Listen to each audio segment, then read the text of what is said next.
Okay, so now I'm just going to snip through these hypaxial ventral bundles.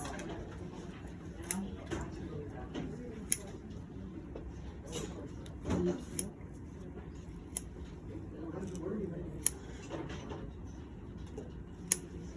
you. I'm going to put this way.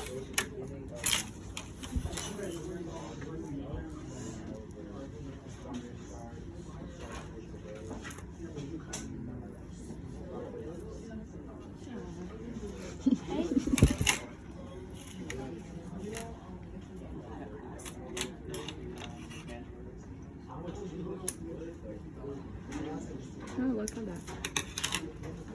Okay, so we got to do a little stretching here and cutting. Right? It's so gross. Sounds like my mom when she's eating chicken wings. So nasty. That's a disorder, you know, when you can't stand the sound of somebody chewing. Oh, really? Yes. I didn't know. 80% of the world has that disorder. Yes. Yeah, when somebody told me that means you're psychotic, I'm like, that's the way it is then. All right, so look at the size of this liver. It's huge.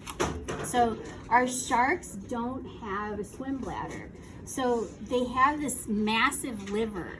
And look at how gross and slimy it is. So this liver produces an oil called squalene. And squalene, they're squaleomorphs. That's their claim. So they produce squalene, and that oil, you know, when you pour oil in water, the oil floats to the top. So this squalene helps the shark maintain its buoyancy. And so it's got to produce quite a bit of oil. All right, so the liver has 3 huge lobes. It has a right lobe. Hi! You want to smell? It has a medial lobe. And the medial lobe's special because it's got this gross, stinky green balloon on it. Does anybody know what that is? Gallbladder, yeah. Yeah, so this big sack of goo here is the gallbladder. So the liver secretes bile, and bile helps emulsify fats. So it's stored here in the gallbladder. And gallbladder is part of the medial lobe of the liver. And then we have the left lobe of the liver. Okay? So 3 lobes to the liver. Now, I'm going to take up the entire, this is the digestive tract here, the whole thing. Okay, and you can see that there's this membrane. This is a mesentery. A mesentery. So this mesentery, and most of the mesenteries that we have in the body, will help connect our internal organs to the dorsal body wall. This big mesentery is called the greater omentum, or the mesogaster. And those are listed in your handout. Okay, so a lot of times we can't really tell what the organs are until we kind of cut them open. So that's what I'm going to do. And first of all, I'm going to remove the liver because it's so large. Well, I'm going to remove one lobe of it. Which lobe am I removing? The left. Left. Okay, so look at this. See this big yellow vessel here? Mm-hmm. That's part of the hepatic vein. Hepatic, H-E-P. So this big yellow vein here that's draining all the blood from the intestines, this is the hepatic portal vein. All right, we'll go over that next week. All right, so I'm just gonna cut this. We'll save it just in case you want it. Can I take it home? Yes, you may. All right, so look, here's our mouth. And when we hit the back of the mouth, so the back of the mouth, or the pharynx, starts at these spherical openings. So we have internal spherical openings. Okay, so we have our mouth, our pharynx where the gills are, and the back of the pharynx is the buccal cavity, pretty much. Do they have a tongue? Yes, it's right here, look. Oh. So the tongue doesn't really move, it's fixed. And that's how we're gonna get to the heart, actually. We're gonna cut through the tongue. It's way up there. All right, so here are all of our gill arches. This is a whole gill arch, and look, I've cut them in half here so you can kind of see the cartilage that forms the gill arch on each side. So look at these little finger-like projections off the gill arches. See those? Mm-hmm. You guys see those? They're gross. Those are called gill rakers.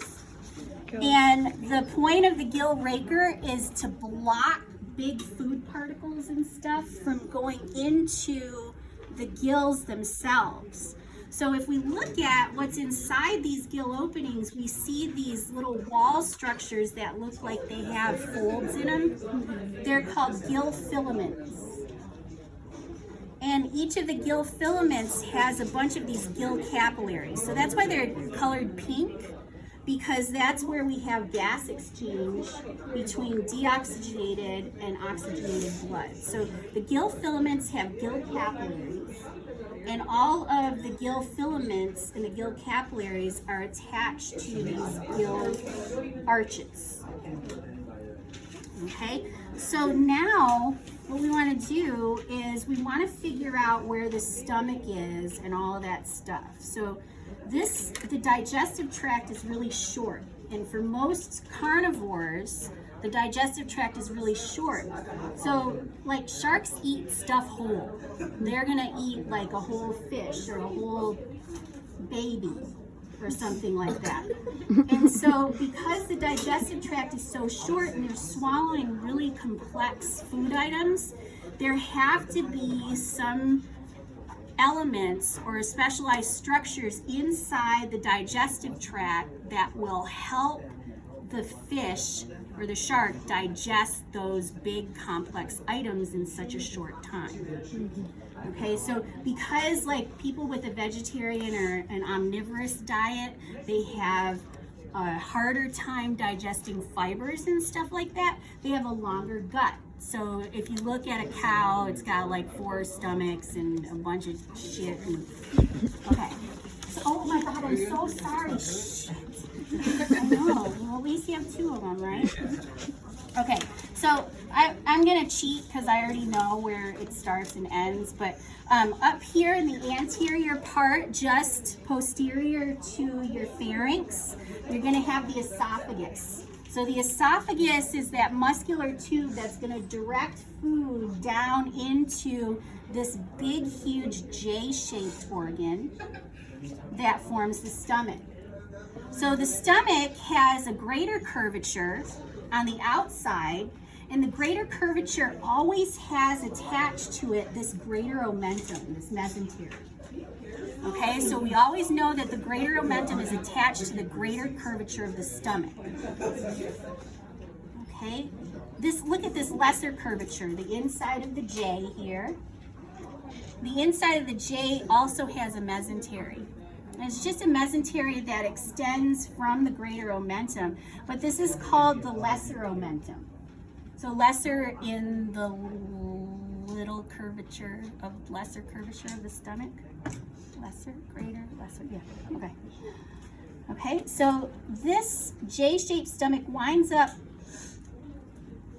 moving anterior, and then if you have a chance, you should squeeze right at the tip of the J, and you're gonna feel like a hard, round muscle. That muscle is called the pyloric sphincter, and that limits what's going from the stomach into the small intestine. Now, you're going to be surprised. We have a small intestine that has 3 parts. It's pretty big, long. Okay, most of our nutrients are absorbed there. But the small intestine of the shark is this long. It's like an inch long. Okay? And I know when it starts because I can feel the pyloric sphincter here. And I know when it ends because I start to see this stripy appearance part of the intestine. See how it looks stripy? That's the large intestine or the valvular intestine. When those stripes stop down here, that's the rectum. Okay, so look at esophagus, stomach, greater curvature with the greater omentum and lesser curvature with the lesser omentum. Pyloric sphincter, small intestine or duodenum, large intestine, valvular intestine, or spiral intestine, and then the rectum. Okay, so I want to take a look at the inside so that we can tell the difference. We'll have a better idea. So look at this. So what letter does the word stomach start with? S. Okay? Spleen. It starts with an S too. Okay? So the spleen is usually associated with the area around the stomach. And the spleen is attached to the stomach via, look at this mesentery. It's clear right here, but it's definitely attaching the spleen to the stomach. That's called the gastrosplenic ligament. It's an easy one to remember, right? Okay, gastrosplenic ligament. Okay, and look at, right, remember here, my pyloric sphincter is here. What letter does pyloric sphincter start with? P. All right, so usually around the pyloric sphincter, I find this fleshy lobe right here. It's actually a digestive organ, a gland. I'm going to peel it off. I'm going to peel it off the duodenum and the anterior part of the spiral or valvular intestine. Okay, this is the pancreas. Okay, so see, it's like flesh colored and it's just in the area where the pyloric sphincter is. So I'm going to peel it away. So this is the anterior lobe of the pancreas. The posterior lobe we can find if we open up the area between the stomach and the valvular intestine. Look at, see, it looks like a big finger right here. Okay, that's the other posterior lobe of the pancreas. Posterior, anterior, P, pancreas, pyloric sphincter. Okay, so again, I'm going to just cut into here so we can see the special structures that allow for the